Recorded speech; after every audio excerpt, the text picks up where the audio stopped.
God would talk about don't rely on your wisdom because you have a wisdom.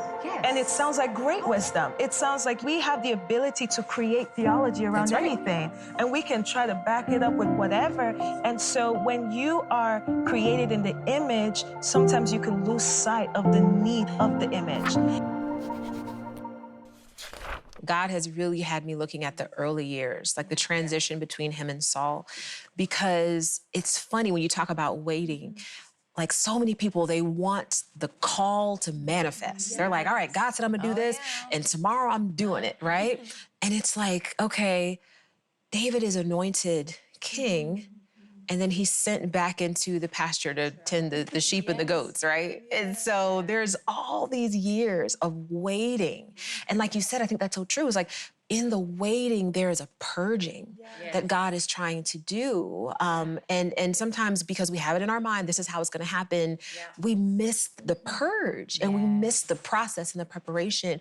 I was thinking about even with this idea of faith, because we know that, you know, by faith, that's how God is pleased. And yet many of us have never had to exercise faith. That's so true. We think we've exercised faith because we're like, oh yeah, I trust God, God can do anything.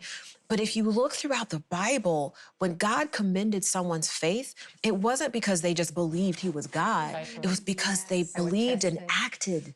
They obeyed, right? And yet there's so many people that are like, I have all the faith in the world. It's like, well, when's the last time you did something that didn't make sense?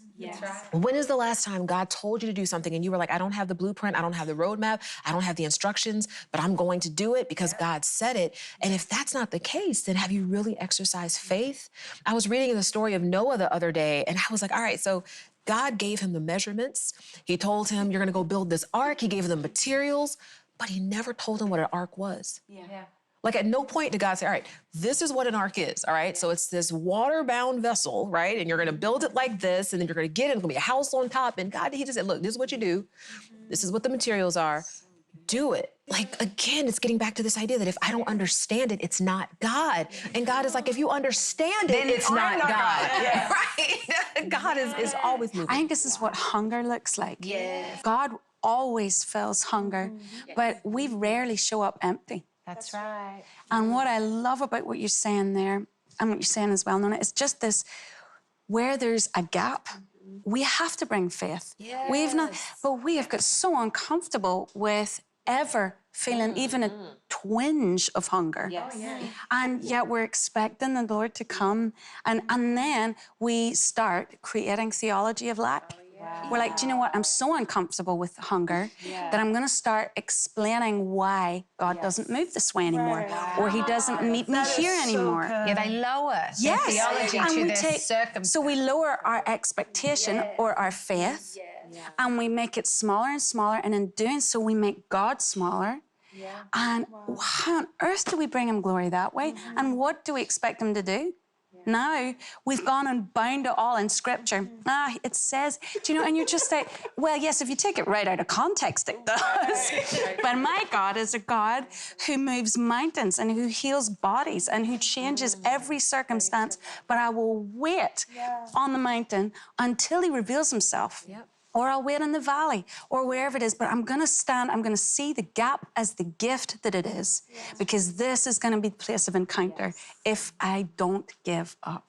Because that's actually even a bit like Job, right? Because we're talking about reverence and awe. I love his life because, you know, you look at his whole season of adversity, sickness, lack, loss, and every one of his friends are trying to explain it.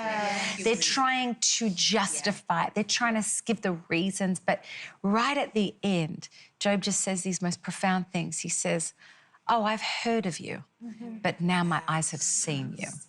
And I think sometimes what God's doing in that purging and in that waiting, he's demonstrating who he is. He's like, you know what? I get to call the shots, no matter what, because I actually know the end of the story, and my story is eternal. You guys are finite thinkers. I think eternal. So you've put everything in your timeline, time frame, but I see things in a greater measure. I need you to know who I am.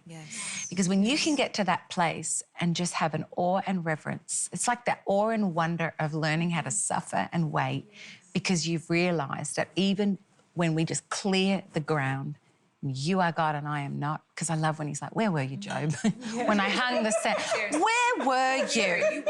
Because this is how powerful I am.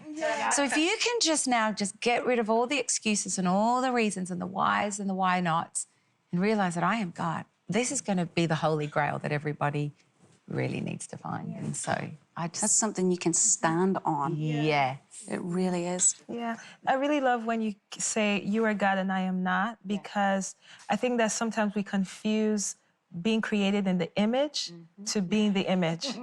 And because the image of God, that means we carry a sense of excellence, we carry creativity. And so that's why I believe, even when God would talk about don't rely on your wisdom, because you have a wisdom. And it sounds like great wisdom. It sounds like we have the ability to create theology around anything. And we can try to back it up with whatever. And so when you are created in the image, sometimes you can lose sight of the need of the image.